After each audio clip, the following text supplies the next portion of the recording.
Hello नमस्कार दोस्तों, कैसे हैं आप लोग। उम्मीद करता हूँ ठीक होंगे। आज मैं बात करने वाला हूँ ढोरी चटना स्टार चंदन चंचल के बारे में। जी हाँ, ढोरी चटना स्टार चंदन चंचल का गाना बहुत ही बवाल गाना आप लोगों के बीच आ रहा है।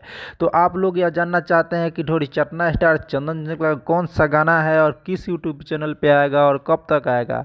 तो हमारे वीडियो में लास्ट तक बने रहें ताकि आपको पूरी जानकारी मिल सके। इससे पहले आप मेरे चैनल पर नए हैं तो चैनल को सब्सक्राइब करके वीडियो को लाइक कर दें।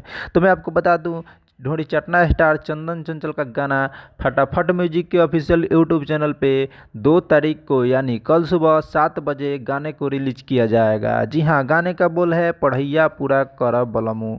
जी हाँ, बहुत ही बवाल गाना होने वाला है, पढ़ैया पूरा कर बलमू। जैसे ही आप लोगों ने ढोरी चटना स्टार चंदन चंचल को अभी तक आप लोगों ने जितना दुलार प्यार दिया है, वैसे ही इस गाने को भी दुलार प्यार दें। और जब भी यह गाना आए आप लोग फटाक से फटाफट पे म्यूजिक पे जाइए और फटाक से इस गाने को सुन के दुलार और प्यार दीजिए। जी हाँ, फटाफट म्यूजिक पे फटाक से जाइए और प्यार दीजिए। तो मिलते हैं किसी नए वीडियो में नए टॉपिक के साथ, तब तक के लिए।